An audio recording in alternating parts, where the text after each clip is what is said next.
It took until this morning for us to be able to say for sure, actually a little bit later than the morning on the Pacific, but we can now definitively say that Conor Lamb, the Democrat, has beaten the Republican Rick Saccone in Pennsylvania's 18th Congressional District special election. It was a real nail biter. It went until very, very late today. And we ended the election day with them within 1,000 votes of each other. But you can now see in this chart the final breakdown of the vote. You're gonna see that Conor Lamb is at 49.8% of the vote to Rick Saccone's 49.6% of the vote. And that looks like we're looking at less than 700 votes separating them. Two things are interesting about that. One is that is almost nothing, again reminding us that our votes do count and we need to vote, we need to organize, we need to get more people to register because in elections like this, that is so important. But secondly, that is far lower than the votes of Drew Miller, libertarian, who I saw tweeted yesterday that he's on the brink of becoming the most hated man by Republicans in the country. Yeah. Again, we don't know that if they hadn't voted for Drew Miller, they would have voted for Rick Saccone, but perhaps some would have. Well, hard to tell because those voters are now in a Saccone of silence. Okay, I'll be here all week. So do you have to be? Yeah, I know that's the question all of America is asking right now. So it's not the libertarian. It's every time. Yeah, it's the third party. I know. I'm just looking at I'm saying he tweeted that. Okay. That's why I thought it was worthy of mentioning. Yeah. So lessons learned here. But before we get to that, quick side note for me, I would do a recount. And in this case, I'm thrilled that Lamb won instead of Saccone. Lamb is not very progressive, so I'm not thrilled on that count, but I would much rather have Lamb than Saccone, who's famous for saying that he was Trump before Trump was Trump. So I got no interest in that dude, okay? So I'm very happy that Lamb won. But in close elections, I know it costs a little bit of money, but I never think that it's a big deal to do a recount. Everybody's always like, oh my God, recount, it's outrageous. It's not outrageous. When it's really close, under 1%, it should be normal. It should be standard operating procedure throughout the country. In the case of Pennsylvania, it is not. Yeah. So they will not have a recount. Conor Lamb is the congressman. So I'm happy about that today, but on another day, we might not be so happy about it. Yeah. So now that was my aside. In terms of lessons learned, everybody's just gonna interpret it for their own advantage. No. Of course. So the establishment Democrats here have a perfectly good case. Let's just keep it real, right? They say, hey, Ron Moore is Republican light, and Conor Lamb in some ways did. Emphasize that he was pro-guns, he was pro-life, but he would vote pro-choice. You know, kind of splitting the baby, if you will. Ooh, bad analogy in that case. Do we know if that? Do we know if that works? I don't think it does. I don't know. But today, since he won and it was a district that Trump had won by 20 points, every establishment Democrat in Washington will be screaming, it works, you see, it just worked. Yeah. And I'm giving the devil his due, right? And I'm saying, okay, like they got a case to make in the case of Conor Lamb because he ran a little bit to the right and it was not a disaster. In fact, it went well. Now, so let's set the context here. Democrats overall since Trump's election have been beating the spread by 16 points. Why don't we bring up graphic 24 while you're talking about this? All right, so let's take a look at graphic 24 to give you a sense of this, okay?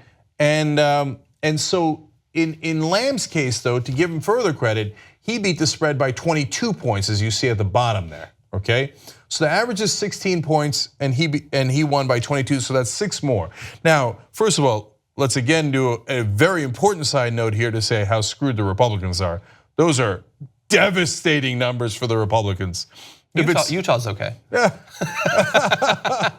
I mean, but South Carolina isn't, Kansas isn't, Montana isn't. 23 points in Kansas. Alabama isn't. That's crazy. So those are giant numbers against the Republicans. If those hold in the midterm elections, the Democrats will pick up anywhere from, I've seen estimates from 30 to 50 seats, okay? But 30 to 40 is the most common range. They only need, now with Conor Lamb winning, they only need 23 more seats to be the majority in the House of Representatives. So now, I just gave you the establishment case for Conor Lamb. He ran to the right on those issues. On On the other hand, when you ask Conor Lamb and when you tracked him, yes, he said all those things, but what was the #1 issue that he ran on? Protecting Social Security, Medicare, and Medicaid. That's as progressive as it gets. And so now I know a lot of politicians pretend to be progressive during an election. Even Trump pretended to be progressive on that issue, and then later proposed to cut Medicare and obviously devastated Medicaid, right? But Trump would say, "Oh, I'm not like a standard Republican. I will never touch those things." Why? The country, especially on those issues, are overwhelmingly progressive. So the #1 issue that he ran on was one that we agree with. We should increase Social Security. We should protect Medicare and expand it to, in fact, to cover everyone, et cetera. So there's a case to be made on both sides here. Yeah, and so that's what he was running on. I believe, I don't have all the articles in front of me anymore, but I believe that if you asked the population what were the most important issues, I think that the highest one might have been healthcare. And if you break it down, he won, I think, about 2/3 of the vote on healthcare, and it looked, I mean, any change to this election could have flipped it the other way. And so he won 2/3 by saying the standard thing, ACA is great, we should expand ACA, all that stuff. But imagine if he was stronger on that issue. He won 2/3. What if he'd won 75%, 80%, 90% of it? Then it wouldn't have even been a close election. And if people liked, the ACA and expansion, maybe something that actually insured everybody and controlled costs and all of that, something like single payer Medicare for all, maybe this wouldn't have even had to have been a nail biter. We could have wrapped this thing up at 8 p.m. Eastern time last night. Yeah, but I now want to go back to the second biggest issue he ran on. And this is based on what his campaign says. So the second biggest issue was protecting the unions. Also a deeply progressive issue. In fact, Brent Welder running Kansas 3rd District is crushing the current Republican opponent incumbent by about 7 points with not anywhere near the money that Kevin Yoder has in that district. And he's a union lawyer. He was a union lawyer, right? So the corporate Democrats tell us all the time, "Oh, unions, nah, like teachers are union." No. Now a lot of times they take union money, but like Obama, when it came to protecting the unions and their rights, all of a sudden he couldn't find his walking boots. And all of a sudden card check nope, not gonna do it. You attacking the unions in Wisconsin? Nope, not gonna show up at the protests. Not gonna do it, not gonna do it. But when it comes to winning elections, all of a sudden they're progressives. Oh, the unions, time for the unions. Even the Republicans, a Republican consultant said the problem with Rick Saccone was that he wasn't union enough. Now look, that's a particularly union district in Pennsylvania's 18th district, okay? But that's a hell of a thing when Republicans say, "God damn it, we should have supported the unions more." Okay, so take that into consideration as well. I'm not a political consultant, I'm not an expert, maybe I don't know nothing, it's entirely possible. But if it helps you to win an election by being pro-union around the election, how much more will it help you win the election if you're always pro-union and you demonstrate it throughout your term? Seems like you can probably clinch a lot of elections that way. But again, I'm not an expert. One last thing I want to show, by the way, is so we broke down the 16-point average spread in the special elections. This is something I talked about earlier today. And look, it's a few, you don't know how much you can actually interpret from just a few special elections, and it's still a long way out. Does it really mean anything? Let's bring up this final chart, graphic 25. This is a historic change between special election average amounts and the actual vote once you get to the general election. And you're seeing there that yes, it can be off by a little bit, but it ain't off by that much. It isn't off by 16 points or 20 points or whatever. And so what you're seeing there is that this is probably indicative of something pretty serious later on this year.